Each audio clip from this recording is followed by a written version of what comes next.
ito, medyo mainit din po ito mga kapartner. Oo, grabe, kailangan ito natin kontrahin, pambihira. Sang-ayon ka ba na si SOJ Boyeng Remulla ang itilaga bilang ombudsman? Alam niyo po kasi mga kapartner, no, itong si Boyeng Remulla, alam naman talaga natin hindi siya swak sa ombudsman dahil may mga kaso nga ho, no? Hindi siya ho pupwede diyan sa posisyong iyan. Ang problema, itong si Boyeng Remulla ay kakampi ni Bongbong Marcos at ang siyempre mag-appoint yan at nasa kay Bongbong pa rin ang lahat ng kapangyarihan at lalo na po itong sinasabi ni Senator Amy Marcos mga kapartner na ibinulatlat po kagahapon na umano'y plansi na ngayon. Plansi na ngayon ang mga kalaban ng mga Duterte. Noong una sa PI, hindi sila umubra. Pangalawa sa impeachment, wala nang kwenta. So ngayon, partner Badong, plansi na daw. Kakasuhan daw at ipapakulong si Vice President Inday Sara sa 2028. At ang magpapakulong ay itong si Boyeng Remulla pag naging ombudsman. Yung impartiality ni Boyeng, malaking questionable talaga yan. Unang-una yan mga kapartner, pag merong iniimbestigahan, pinapangunahan niya eh. Sinasabi niya agad na guilty, walang presumption of innocence. Itong Department of Justice Secretary, na ano na natin yan kay General Bantag, Pastor Kibuloy, at sa iba pang mga pinagtripan nila, si Tibes. Talagang pinapangunahan ni Boyeng Remulla itong mga prosecutors. Siyempre, prosecutors, under naman ng Department of Justice yan. Hala nga namang kukontra yung mga prosecutors sa sinasabi ng Department of Justice Secretary. Pag sinasabi ni Boyeng guilty, guilty ka talaga. Kung maging ombudsman ito, edi ubos lahat ng mga Duterte. Ito SOJ Boyeng Remulla, wala pang clearance sa ombudsman ng isa lang sa JBC interview. Pwede pala yun, walang clearance tapos in-interview ka na. Pambihirang buhay na to, no? Kinumpirma ng korte na wala pang clearance mula sa ombudsman si Justice Secretary Jesus Crispin Remulla nang isinalang ito sa public interview ng Judicial and Bar Council. Naisalang na si Justice Secretary Boyeng Remulla sa JBC interview bilang kandidato sa posisyon ng ombudsman. Pero una nang sinabi ni Senator Amy Marcos na wala pang nakukuhang clearance si Remulla mula sa ombudsman para sa interview. Matatandaang may mga nakabinbing administrative and criminal complaint sa ombudsman si Remulla na isinampa ni Marcos dahil umano'y illegal nitong pag-aristo at pagpapadala kay dating Pangulong Rodrigo Duterte sa ICC. Nilinaw ng Korte Suprema na bagamat wala pang clearance si Remulla, pinahintulutan pa rin siyang may salang sa public interview. Maaari raw isumiti ang clearance ilang linggo bago ang deliberasyon. Kung hindi ito maisumiti, hindi siya maaaring maisama sa shortlist ng mga kwalipikado. Mahalaga niya ang clearance para mapatunayang malinis at walang kinakaharap na kriminal o administrative case ang isang aplikante. Ako po'y naalibadbaran talaga under Marcos admin. Lahat na lang ng dapat sundin na mga proseso sa batas, sa lahat, sa government agencies, government offices, hindi na po sinusunod eh. Mantakin mo partner pag ikaw nag-i-empleyado ka, nag-apply ka ng trabaho, hinahanapan ka ng tinatawag na NBI clearance para masigurado ng ating ina-applyang kumpanya na ikaw ay hindi kriminal at wala kang kasong kriminal. Pero ito si Boyeng Remulla ang applyan ombudsman, tapos yung in-applyan pa niyang departamento, may kaso pa siya dyan, at alam ng taong bayan na may kaso siyang kriminal at administratibo. Bakit ito pinagbigyan ng Judicial and Bar Council at in-interview na para bang sinabi, sige, interviewin na namin kayo, pero i-comply mo to be follow, ikaw na ang magiging ombudsman. Ito ba yung gusto pong ipahiwatig ng Judicial and Bar Council sa mga Pilipino? Minamind conditioning na tayo. At bakit yung ibang aplikante hindi man pumapalag sa ginawang proseso ng Judicial Bar Council? Kasi ganito kasi yun eh. Pag mamimili ka ng aplikante, dapat pag nandyan sa harap mo yung aplikante, kailangan yung aplikante mo mag-comply lahat sa mga requirements na kailangan mong hanapin, na gusto mong makita. Ano bang klaseng pagkatao ka? Demonyo ko ba? O sobra kang demonyo? Kasi hindi tanggap dito ang demonyo eh. Kasi nandito tayo sa paraiso, nandito tayo sa kalangitan. Ang demonyo nasa kabila, nasa impyerno. Hindi pwedeng ganun eh. Baka maghalo-halo tayo dito. Parang lumalabas ang mga Pilipino ay walang mga alam at ginagawa na hong mga tanga ang mga Pilipino ng mga nasa gobyerno ngayon. At hindi ho po pwede ito mga kapartner na magbulag-bulagan tayo. Kailangan bubusis tayo dito. Kontrahin natin ito. Hindi po pwede si Buyeng na maisalang dyan na walang requirements. Ano po ang mangyayari dito sa prosesong nila at sistemang ito? Kung pinagbigyan nila ho ito, ibig sabihin, lahat ng mga kriminal, lahat ng mga administrative case sa ombudsman, pwede pala rin mag-apply bilang isang ombudsman. Yun ang nakakatakot dyan, partner. Partner, mantakin mo yung plano nila. Ipakulong daw si Vice President Inday Sara at si Buyeng ang magpapakulong.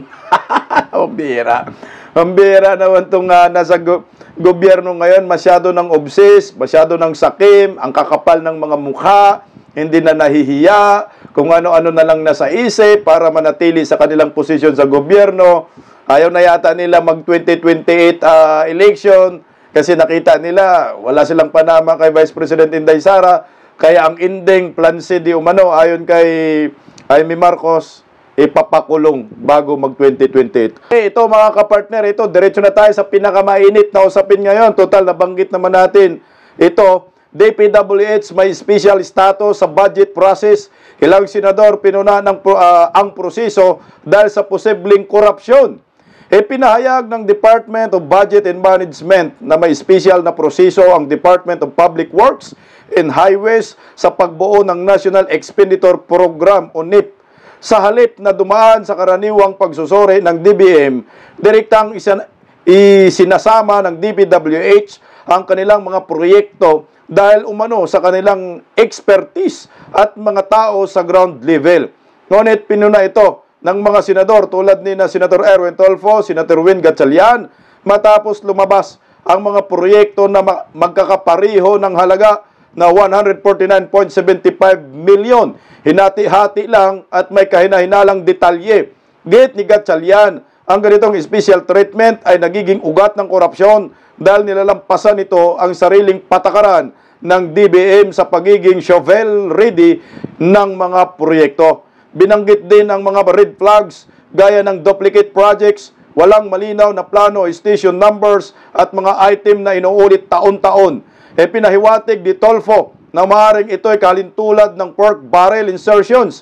Kaugnay nito, nagkaroon ng leadership shake-up sa DPWH matapos ang mga aligasyon ng ghost flood control projects.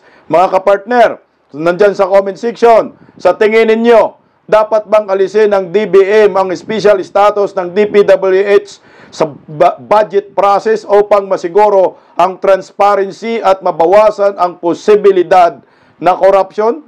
Itong pagbuo pa pala ng National Expenditure Program, partner, mas nauna pa ang mga kontraktor sa mga kongresista kung ano yung mga proyekto. Hindi pa nakasalang sa General Appropriation Bill, wala pang first reading, wala pang second reading. Ang mga kontratista, mga kontraktor, alam na nila ang proyekto, binibigay na sa kanila yung proyekto. Kumbaga, tapos na yung bidding. Kung may bidding man, formalidad na lang para sabihin may bidding. Ina-awarda na doon sa mga kontraktor. Ito yung sindikato, mafia ngayon, under Marcos admin sa pundo ng bayan. Naalala pa ninyo, mayroong panukala si Martin Romualdez na, di ba ho, pag may pondo, no, makakuha ka ng pondo, pagbibigay ng pondo sa bawat ahensya ng gobyerno ay sa pamamagitan ng cheque. Di ba? Cheque yan eh. Checking account, tinatransfer. Ngayon, mayroong panukala si Martin Romualdez na dapat daw cash na yung ibibigay mismo sa mga departamento pag nagbigay ng pondo, pahintulutan na. So, ibig sabihin, pag cash, di easy money, gulaki sila. Mabilis ang korupsyon na mangyayari sa gobyernong Marcos kung pahintulutan nila ito. Wala nang mga parang signatory. Kasi chiki kasi yan, kailangan may signatory. So ngayon, wala nang signatory, bigay mo ng pera, tapos na. So nakaw na agad, diretso na sa bulsa. Ganon yung panukala ni Martin Romualdez. Baka yun yung plano ng kaibigan niyang si Saldico. Total, nabanggit naman ni partner Bimar si Saldico, ito, 15 billion pondo na punta kay Representative Saldico at party list. Recto, 100 billion na lugi dahil sa korupsyon sa DPWH ayon kay Tiangco. Ibinunyag ni Nabotas Representative Toby Tiangco na si dating House Appropriation Committee Chairman Elisaldico at mga kaugnay na party list groups ay nakakuha umano ng higit 15 bilyong pisong pondo mula sa Department of Public Works and Highways Flood Control Projects ayon kay Tiangco.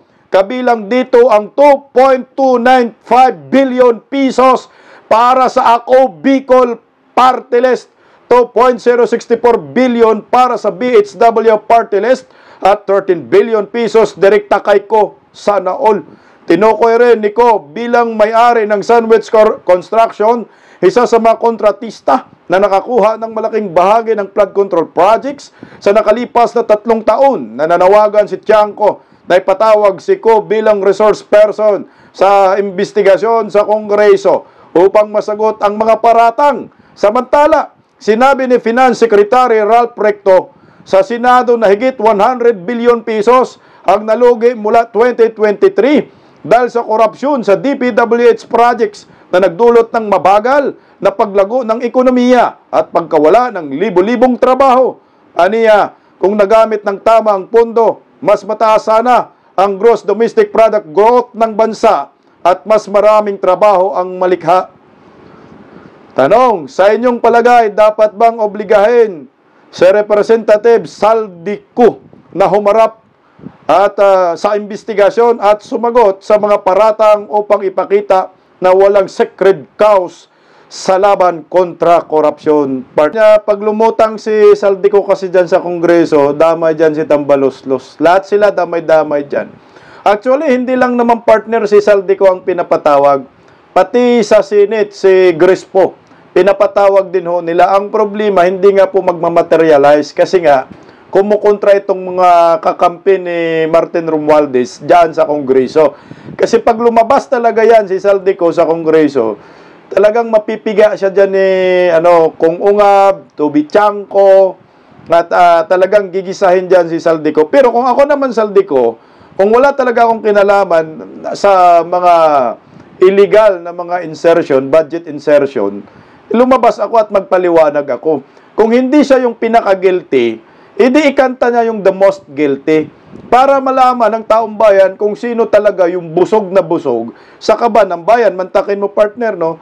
Yung mga district congressman, partner Badong, yung natukoy mo, nagulat sila eh. Bakit nagkaroon sila ng proyekto sa kanilang distrito, hindi naman sila nagre-request? Nung makita-kita ni Toby Tiangco, yung nagre-request ng proyekto, party list pa, si Saldico. Mantakin mo ha, ikaw kongresista ka sa distrito, wala kang alam na meron kang proyekto pala. Nang malaman-laman mo, ibang kongresista ang nagre-request, ginagawa kang gatasan ni Saldico. Parang ginamit ni Saldico ang distrito mo para magkaroon ng pondo. Mantakin po yung ilang bilyon yung napupunta kay Saldico. 13 bilyon direktang napunta kay Saldico. Ibig sabihin, saan napupunta yon? Kasi ang party list walang distrito eh. Hindi sila pwedeng sasabihin nila na may flood control kami sa distrito namin kasi wala silang distrito, party list lang. Kaya naghahanap siya ng mga kongresista na ginagamit nila para magkaroon ng pondo at magkaroon ng kwarta. Mantakin mo tong 2.29 billion, hindi alam ng unang kongresista, 2 billion, hindi alam ng kongresista, a total of 15 billion. So, ibig sabihin, yung 15 billion na yan na insertion, saan yan? At kanino napunta? Kaya dapat itong si Saldico, humarap dyan sa Kongreso. Kasi pag humarap to sa Kongreso, malamang sa malamang, masolusyonan na natin at mahanap na natin ang tunay na mafia at sindikato sa santa makmak na korupsyon sa gobyernong Marcos